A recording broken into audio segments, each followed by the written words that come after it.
Guys, welcome back to my YouTube channel. It's me, Princess Chebby. For today's video, tuturuan ko kayo kung paano maggawa ng dummy account sa Popo application. First step, mag-download tayo ng app na Popo at Bone application. Dito ko nilagin sa Bone application ang aking main account tulad nito, si 14 Agent. Siya ang main account ko. Nakakapag-earn na ako sa kanya ng 52,080 points. Kulang pa ako ng sobra 40 bago ako maka-withdraw sa Popo application na to. Ito yung main account ko na ginawa. Sa akin naka-authenticate yung face na yan, guys. Ito yung face authentication ko. And then, ang second is yung Popo. Doon ko nilagin yung second account ko kasi hindi ko siya malagin dito sa Boon. Dito ko nilagin. Nag-download ako ng Popo application tulad nito. Tapos, dito ko nilalagin yung aking Popo. Yung second account tulad nito. Dyan ko nilagin yung 14 owner ko. Ito yung ginagamit ko ngayon kasi ito yung mas malaking points ko. Malapit na ako mag-withdraw sa aking second account. Umabot na ako ng 92,630 points. Malapit na ako mag 100 at makaka-withdraw na ako.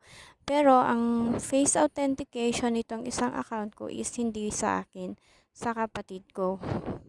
Ginamit ko yung face ng kapatid ko para lang maka second account or dummy account ako sa Popo application. Pero advisory ko din sa mga gumagamit ng mga dalawang account sa Popo application is natitrace po tayo ni Popo. Kaya pwede lang yung isang account lang natin yung ilalive natin kung saan yung mas malaking points. Kasi kung parehas natin ilalive yung Popo natin is may chance na matrace tayo ni Popo, babawasan niya tayo ng 30k points per account. Tulad nitong akin nung mga nakaraang buwan is binabawasan niya ako ng 30k points per account. So 60k per account. So tagal-tagal na din ako hindi nakakapag-withdraw kasi every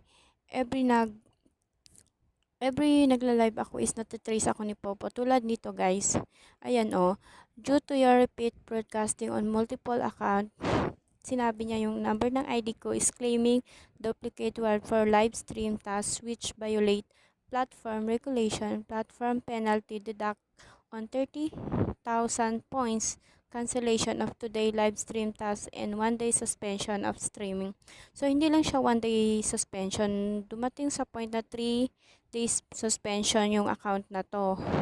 Guys, nabawasan pa ng 30k points. Dito naman sa isa, ganun din yung nangyari.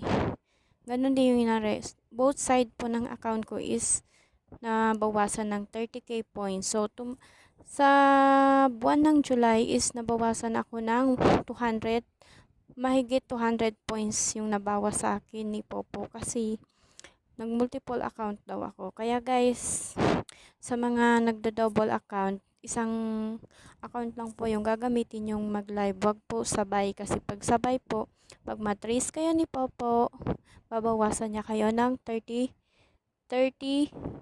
points, K na points. Kaya mga katulad kong mahilig sa online, katulad nito kay Popo application, advisory ko sa inyo na isang account lang yung ilalive nyo. Pwede nyo gamitin yung isa pang task, yung isa pang live at task. Tapos pag naka-withdraw na kayo sa isa, pwede naman kayo lumipat sa isa. Wag yung sabay-sabay kasi kayo din yung mahihirapan kasi kakainin lang din ni Popo yung inyong points. Kaya, salamat. Sana marami kayong natutunan. More video and subscribe my YouTube channel. Thank you, guys. Sa mga may mga tanong, pwede kayo mag-comment below at sasagutan ko. Salamat!